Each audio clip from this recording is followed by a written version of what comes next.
ټولې هواګانې دا یخې یخې هواګانې د دې ځای نه روځي. نو ډېر زبردست ځای دی. ګرانو کتونکو سلامونه. په صدریاب کې کوم چې د پښتونخوا واحد پکنیک سپاټ دی چېرته چې ډېره ښکلې ښکلا ده او ښکلا سره سره یو بارګین درته ښیم. بارګین له هم استعمالولی شي، کور له هم استعمالولی شي او مارکیټ له هم استعمالولی شي. ورسره خوا کې دا مارکیټ هم دی. د دغه مارکیټ خبره هم کوو. دغه تاسو وینئ چې دا غټ مارکیټ ته دوکانونه لري پکې، خو د دې بارګین خبره کوو. ډېر زبردست جوړ شوی دی او ډېره مناسب ګټه ده. کوم مالک چې موږ سره رابطه وکړله هغه دا خبره کوي چې ما ته ضرورت دی، ګیلکار دې راولي ودې ګرځئ. دا تاسو ته ښیم دا وګورئ جي دلته کې ښه ډېر ګاډي راځي. یو سړی پکې بارګین کوي نو ښه ډېر ګاډي پکې راځي او دغه ګاډي دلته کې خو د بارګین بره سیلینګ ته وګوره، ډېر زبردست سیلینګ پکې شوي دي، لایټونه پکې لګېدلي دي او ورسره تاسو وینئ چې دا پوړو ته وګوره ډېرې اوارې پوړی هغه جوړې شوي دي. دا پوړی درته ښایو.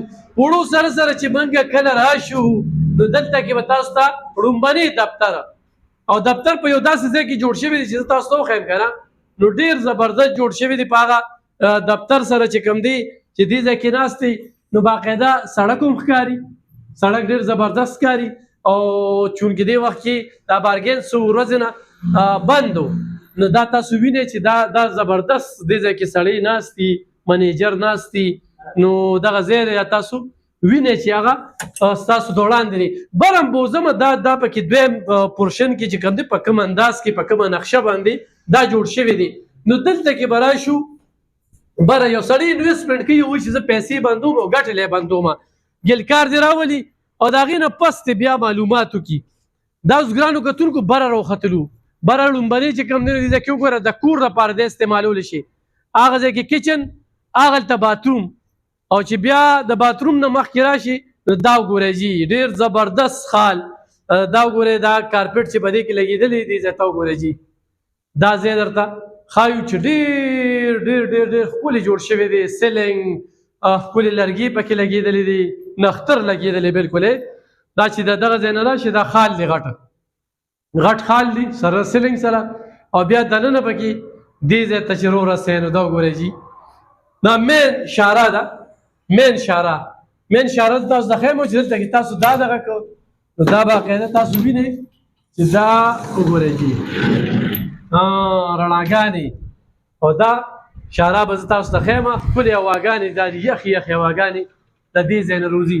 نو ډېر زبردست ځای دی. 8 مرلې ځای دی، 8 مرلې ځای دی او پېښور روډ دی او بلکل د صدریاب زړه دی. په صدریاب کې ډېر په زبردست ځای کې چې کوم دی نو دا ځای جوړ دی. نو ګرانو کتونکو بلکل رابطه کولی شئ. په دې باندې نمبر هم دي په هغې هم رابطه کولی شئ. ایغ په نیغه زموږ سره په 0333 590 5250 باندې رابطه کولی شئ.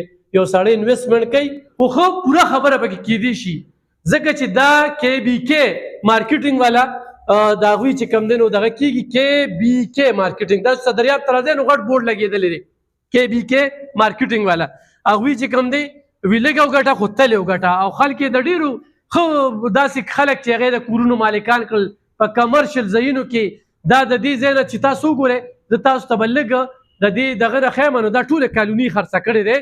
دې سره یو سړی وي چې ځای ورسره اخلم نو دا مارکیټ هم ورسره خرڅېږي. دلته کې مارکیټ دی، مارکیټ سره چې کوم دی نو داسې ځای هم شته او دا د بجلي چې کومه ده هغه بره تلې ده. بجلۍ دلته کې شته، ګیس دلته کې شته، دلته نومې سهولت شته، تازه کبان شته. بیا چې شیرمۍ خورئ نو هغه په صدریاب کې میلاویږي. په آسونو ګرځئ، په اوښانو ګرځئ، په کشتو کې ګرځئ. نو د دې ځای نه په لږه فاصله کې صدریاب هغه ښکلا ده. نو راشئ رابطه وکړئ او انویسټمنټ پکې وکړئ. ډېره ګزاره پکې کېږي. ما چې کم ریټ ووي نو په دې ریټ کې ډېره ګزاره کېږي. KBK مارکیټینګ سره نیغ په نیغه رابطه کولی شئ، زموږ سره هم رابطه کولی شئ. مننه.